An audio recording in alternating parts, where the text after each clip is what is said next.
ರಾಜ್ಯ ರಾಜಧಾನಿ ಬೆಂಗಳೂರಿಗೆ ಝಾಂಬಿ ಡ್ರಗ್ಸ್ ಬಂದುಬಿಟ್ಟಿದೆ. ಕಳೆದ ಕೆಲ ದಿನಗಳಿಂದ ಇದೇ ಸುದ್ದಿ.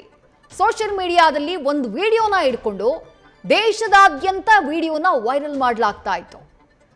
ಎಲ್ಲೋ ಫಾರಿನ್ ಕಂಟ್ರಿಗಳಲ್ಲಿ ರಸ್ತೆಗಳಲ್ಲಿ ಕಾಣಿಸ್ತಾ ಇದ್ದಂತಹ ಝಾಂಬಿಗಳು ಅಥವಾ ಝಾಂಬಿ ಡ್ರಗ್ಸ್ ಸೇವಕರು ರಾಜಧಾನಿ ಐಟಿ ಸಿಟಿ ಬೆಂಗಳೂರಿನಲ್ಲೂ ಕಾಣಿಸಿಕೊಳ್ತಿದ್ದಾರೆ ಅಂತ ಹೇಳಿ ಸುದ್ದಿಯನ್ನ ಹರಡಲಾಗ್ತಾ ಇತ್ತು.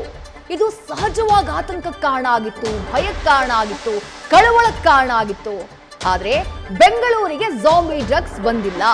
ಇದು ಗೃಹ ಸಚಿವರು, ನಗರ ಪೊಲೀಸ್ ಆಯುಕ್ತರ ಸ್ಪಷ್ಟವಾದಂತಹ ಮಾತು. ಆದ್ರೂ ಆತಂಕ ಕಡಿಮೆಯಾಗ್ತಾ ಇಲ್ಲ. ಪೊಲೀಸ್ ಇಲಾಖೆ ಈಗಾಗಲೇ ಕ್ರಮ ತೆಗೆದುಕೊಂಡಿದೆ. ಯಾರು ವಿಡಿಯೋ ಶೇರ್ ಮಾಡಿದ್ದಾರೋ ವಿಡಿಯೋ ಶೇರ್ ಮಾಡಿದವನನ್ನ ಅರೆಸ್ಟ್ ಮಾಡಲಾಗಿದೆ. ಸಿಸಿಬಿ ಅಲರ್ಟ್ ಕೂಡ ಆಗಿದೆ. ಯಾರ್ಯಾರು ವಿಡಿಯೋ ಶೇರ್ ಮಾಡ್ತಿದ್ದಾರೋ ಅಂಥವರ ವಿರುದ್ಧ ಕ್ರಮಕ್ಕೆ, ಅಂದ್ರೆ ಸುಳ್ಳು ಮಾಹಿತಿಯನ್ನ ಹರಡ್ತಿದ್ದಾರೋ ಅಂಥವರ ವಿರುದ್ಧ ಕ್ರಮಕ್ಕೆ. ಭಾರತದಲ್ಲಿ ಝಾಂಬಿ ಡ್ರಗ್ಸ್ ಕಾಲಿಟ್ಟಿದ್ಯಾ ಅನ್ನುವಂಥ ಭೀತಿ ವಿಡಿಯೋ ನೋಡಿದವರಿಗೆ ಕಾಡ್ತಾ ಇದೆ. ನಿಜಕ್ಕೂ ಇದು ಭಾರತದ್ದೇ ವಿಡಿಯೋನಾ, ಬೆಂಗಳೂರಿನದ್ದೇ ವಿಡಿಯೋನಾ? ಇಂಥದ್ದೊಂದು ಆತಂಕ, ಕಳವಳ. ಹೀಗಾಗಿ ವಿಶೇಷ ತಂಡವನ್ನ ರಚಿಸಿ ತನಿಖೆಗೆ ಮುಂದಾಗಿದೆ ಸಿಸಿಬಿ ಪಡೆ. ಜೀವ ತೆಗೆಯುವಂಥ ಈ ಝಾಂಬಿ ಡ್ರಗ್ಸ್ ಅಂತೇನು ಕುಖ್ಯಾತಿಯನ್ನ ಪಡೆದಿದೆ, ಅದರ ಇತಿಹಾಸವೇ ಭಯಾನಕ. 1960ರಲ್ಲಿ ಔಷಧಿಯಾಗಿ ಜನ್ಮವನ್ನ ತಾಳಿತು. ಈಗ ಡ್ರಗ್ಸ್ ಆಗಿ ಬದಲಾಗ್ಬಿಟ್ಟಿದೆ. ಹೇಗೆ ಬದಲಾಯಿತು ಡ್ರಗ್ಸ್ ಆಗಿ? ಅಮೆರಿಕಾದಲ್ಲಿ ಮರಣಕಾರಕ, ಅಮೆರಿಕಾದಲ್ಲಿ ಬಹಳ ಫೇಮಸ್ಸು. ಅಲ್ಲಿನ ರಸ್ತೆಗಳಲ್ಲಿ ಇಂಥ ಝಾಂಬಿಗಳ ರೀತಿ ಡ್ರಗ್ಸ್ ಸೇವಕರು ಎಷ್ಟೋ ಕಾಣಿಸ್ತಾರೆ. ಅಲ್ಲಿನ ಈ ಮಾರಕ ಡ್ರಗ್ಸ್ ಭಾರತಕ್ಕೆ ಕಾಲಿಟ್ಟಿದ್ಯಾ ಅನ್ನುವಂಥ ಆತಂಕ. ಝಾಂಬಿ ಡ್ರಗ್ಸ್ ವಿಚಾರದಲ್ಲಿ ಪೊಲೀಸರು, ನಗರ ಪೊಲೀಸರು ಫುಲ್ ಅಲರ್ಟ್ ಆಗಿದ್ದಾರೆ. ಇಷ್ಟೆಲ್ಲ ಚರ್ಚೆಗೆ ಕಾರಣ ಆಗಿರುವಂತಹ ಆ ವಿಡಿಯೋನ ಗಮನಿಸ್ತಾ ಇದ್ದೀರಿ. ಆ ಮೊದಲ ವಿಂಡೋದಲ್ಲಿ ಒಬ್ಬ ಯುವಕ ನಿಂತಿದ್ದಾನೆ ನೋಡಿ. ಆತ ನಿಂತಿರುವಂತಹ ರೀತಿ, ಚಲನೆ ಇಲ್ಲ, ನಿಂತಲ್ಲೇ ನಿಂತಿದ್ದಾನೆ. ಆತನ ಕಾಲು ಸ್ವಲ್ಪ ಬೆಂಡಾಗಿದೆ, ಬೆನ್ನು ಸ್ವಲ್ಪ ಬೆಂಡಾಗಿದೆ. ಇದನ್ನ ಯಾರೋ ವಿಡಿಯೋ ರೆಕಾರ್ಡ್ ಮಾಡ್ತಾರೆ, ಮಾಡಿ ಇದನ್ನ ಸೋಷಿಯಲ್ ಮೀಡಿಯಾದಲ್ಲಿ ಹಾಕ್ಬಿಡ್ತಾರೆ. ಬೆಂಗಳೂರಿಗೂ ಬಂತು ನೋಡಿ ಝಾಂಬಿ ಡ್ರಗ್ಸ್ ಅಂತ ಹೇಳಿ. ಆ ಮತ್ತೊಂದು ಡೆಲಿವರಿ ಬಾಯ್, ಆತ ಅದೇ ರೀತಿಯಾಗಿ ನಿಂತಿರುವಂತಹ ದೃಶ್ಯವನ್ನ ನೋಡ್ತಾ ಇದ್ದೀರಿ. ಇದು ಕೂಡ ನಮ್ಮ ದೇಶದ್ದೇ ವಿಡಿಯೋ. ಈ ಹಿಂದೆ ನೀವು ಈ ರೀತಿಯಾದಂತಹ ದೃಶ್ಯಗಳನ್ನ ಬೇರೆ ಬೇರೆ ರಾಷ್ಟ್ರಗಳಲ್ಲಿ ಗಮನಿಸಿರಬಹುದು. ಅದರಲ್ಲೂ ಅಮೆರಿಕಾದಲ್ಲಿ ಈ ರೀತಿಯಾದಂತಹ ಹಲವು ವಿಡಿಯೋಗಳು, ಅಮೆರಿಕಾದ ವಿಜುವಲ್ಸ್ ಹಲವು ಬಾರಿ ವೈರಲ್ ಆಗಿದೆ. ಈ ದೃಶ್ಯ, ಮತ್ತೊಂದು ವಿಂಡೋದಲ್ಲಿ ಡೆಲಿವರಿ ಬಾಯ್ನ ದೃಶ್ಯ ನೀವೇನು ನೋಡ್ತಾ ಇದ್ದೀರಿ, ಅದು ಚಂಡೀಗಢದ ವಿಡಿಯೋ. ಆ ಫಾರಿನ್ ಕಂಟ್ರೀಸ್ ಅಲ್ಲಿ ಯಾವ ರೀತಿ ಡ್ರಗ್ಸ್ ಸೇವನೆ ಮಾಡಿದವರು ಹೇಗೆ ಬಿದ್ದಿರ್ತಾರೆ, ಹೇಗೆ ನಡೀತಿರ್ತಾರೆ ಅನ್ನೋದನ್ನ ಗಮನಿಸ್ತಾ ಇದ್ದೀರಿ. ಇಷ್ಟಕ್ಕೂ ಈ ಝಾಂಬಿ ಅಂದ್ರೆ ಏನು ಅದನ್ನ ಹೇಳ್ಬಿಡ್ತೀನಿ. ಝಾಂಬಿ ಅನ್ನೋದು ಒಂದು ಫಿಕ್ಷನಲ್ ಕ್ಯಾರೆಕ್ಟರ್. ಝಾಂಬಿ ಅಂದ್ರೆ ನೇರವಾಗಿ ಝಾಂಬಿ ಡ್ರಗ್ ಅಂತಲ್ಲ, ಅದು ಮತ್ತೊಂದು ಡ್ರಗ್ಗೆ ಬಂದಿರುವಂತಹ ಒಂದು ಉಪಮೇಯ. ಝಾಂಬಿ ಅಂದ್ರೆ ಏನು? ಒಂದು ಫಿಕ್ಷನಲ್ ಕ್ಯಾರೆಕ್ಟರ್. ನಿಮ್ಮಲ್ಲಿ ಬಹಳಷ್ಟು ಜನರಿಗೆ ಗೊತ್ತಿರಬಹುದು. ಝಾಂಬಿ ಮೂವೀಸು, ಝಾಂಬಿ ಕ್ಯಾರೆಕ್ಟರು, ಝಾಂಬಿ ಥೀಮ್ನ ಪಾರ್ಟಿಗಳು, ಇದನ್ನ ಹಲವರು ತಿಳ್ಕೊಂಡಿರಬಹುದು. ಮೂಲತಃ ಇದು ಹೈಟಿ ಎನ್ನುವಂತಹ ಒಂದು ಸಮುದಾಯದ ಜಾನಪದ ಕಲೆಯಲ್ಲಿ ಬರುವಂತಹ ಒಂದು ಕ್ಯಾರೆಕ್ಟರ್ ಅಂತೆ ಈ ಝಾಂಬಿ ಅನ್ನೋದು.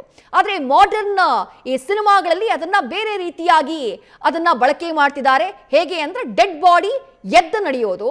ಆ ಎದ್ದು ನಡೆಯೋದು ಏನನ್ನ ಬಯಸುತ್ತೆ ಅಂತಂದ್ರೆ ಮನುಷ್ಯನ ಮಾಂಸವನ್ನ ಬಯಸುತ್ತೆ ಅಂತ ಹೇಳಿ. ಮನುಷ್ಯನ ಫ್ಲೆಶ್, ಮನುಷ್ಯನ ಮಾಂಸವನ್ನ ಬಯಸುತ್ತೆ, ಮನುಷ್ಯನ ರಕ್ತವನ್ನ ಬಯಸುತ್ತೆ ಅದು ಅನ್ನುವಂಥದ್ದು ಒಂದು ನಂಬಿಕೆ ಇದೆ. ಅದಕ್ಕೆ ಝಾಂಬಿ ಅಂತ ಕರೀತಾರೆ. ಹಲವು ಸಿನಿಮಾಗಳಲ್ಲಿ ಈ ಝಾಂಬಿ ಕ್ಯಾರೆಕ್ಟರ್ನ, ಇನ್ಕ್ಲೂಡಿಂಗ್ ಇಂಡಿಯನ್ ಸಿನಿಮಾಸ್, ಹಲವು ಸಿನಿಮಾಗಳಲ್ಲಿ ಈ ಕ್ಯಾರೆಕ್ಟರ್ಗಳನ್ನ ನೀವು ನೋಡ್ತೀರಿ. ಬಹುಶಃ ಕೆಲವು ಸಿನಿಮಾಗಳಲ್ಲಿ ಈ ಝಾಂಬಿ ವೈರಸ್ ಅಥವಾ ಝಾಂಬಿ ರೇಡಿಯೇಷನ್ ಇಂದ ಕ್ರಿಯೇಟ್ ಆಗೋದು ಈ ರೀತಿಯಾಗೆಲ್ಲ ತೋರಿಸಿದ್ದಿದೆ.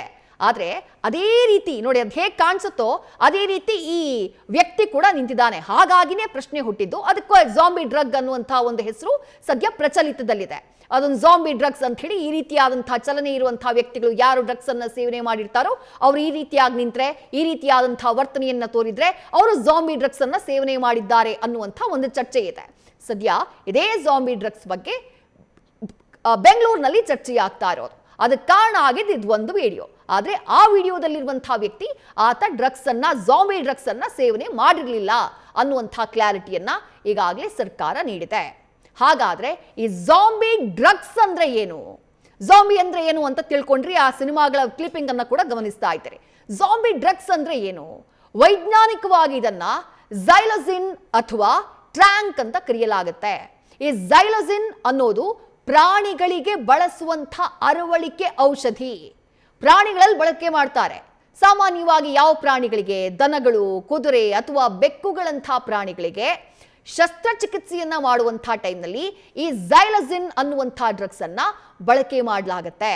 ಯಾಕಂದ್ರೆ ಶಸ್ತ್ರಚಿಕಿತ್ಸೆ ಸಮಯದಲ್ಲಿ ಅವುಗಳಿಗೆ ನೋವಾಗಬಾರ್ದು, ನೋವು ನಿವಾರಕವಾಗಿ ಇದನ್ನು ಬಳಕೆ ಮಾಡ್ತಾರೆ. ಈಗ ಮನುಷ್ಯರಿಗೆ ಶಸ್ತ್ರಚಿಕಿತ್ಸೆ ಮಾಡುವಂತಹ ಸಂದರ್ಭದಲ್ಲೂ ಹೇಗೆ ಅನಸ್ತೇಶಿಯಾನ ಕೊಡ್ತಾರೋ ಅದೇ ರೀತಿ ಈ ಝೈಲೋಸಿನ್ ಅನ್ನುವಂಥ ಅರವಳಿಕೆಯನ್ನ ಕೊಟ್ಟು ಪ್ರಾಣಿಗಳಿಗೆ ಶಸ್ತ್ರಚಿಕಿತ್ಸೆಯನ್ನ ಮಾಡಲಾಗತ್ತೆ. ಆದರೆ ಇದೇ ಝೈಲೋಸಿನ್ನ ಮನುಷ್ಯರೇನಾದರೂ ಸೇವನೆ ಮಾಡಿದ್ರೆ ಅಪಾಯ ಎದುರಾಗುವ ಸಾಧ್ಯತೆಯೇ ಹೆಚ್ಚು. ಮನುಷ್ಯರ ಬಳಕೆಗೆ ಯಾವುದೇ ದೇಶದಲ್ಲೂ ಅನುಮೋದನೆ ಕೊಟ್ಟಿಲ್ಲ, ಯಾವ ರಾಷ್ಟ್ರದಲ್ಲೂ ಅದಕ್ಕೆ ಪರ್ಮಿಷನ್ ಇಲ್ಲ. ಮನುಷ್ಯರು ಝೈಲೋಸಿನ್ ಸೇವನೆ ಮಾಡೋ ಹಾಗಿಲ್ಲ.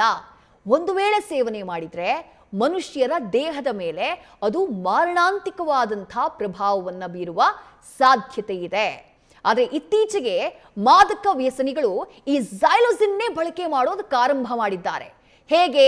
ಈ ಝೈಲೋಸಿನ್ಗೆ ಹೆರಾಯಿನ್ ಮತ್ತು ಫೆಂಟಾನಿಲ್ ಅನ್ನುವಂಥ ಡ್ರಗ್ಸ್ ಅವುಗಳನ್ನ ಮಿಕ್ಸ್ ಮಾಡಿ ಸೇವನೆ ಮಾಡ್ತಾರಂತೆ.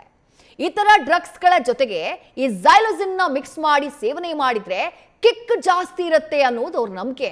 ಇದನ್ನ ಸೇವಿಸಿದಂಥ ವ್ಯಕ್ತಿಗಳು ಪ್ರಜ್ಞೆ ತಪ್ಪಿದವರಂತೆ ವಿಚಿತ್ರವಾಗಿ ವರ್ತಿಸ್ತಾರೆ. ನೀವು ದೃಶ್ಯದಲ್ಲಿ ಗಮನಿಸ್ತಾ ಇದ್ದೀರಲ್ಲ, ಈ ಮೊದಲ ದೃಶ್ಯ ಬಿಡಿ, ಅದು ಬೆಂಗಳೂರಿನ ದೃಶ್ಯ.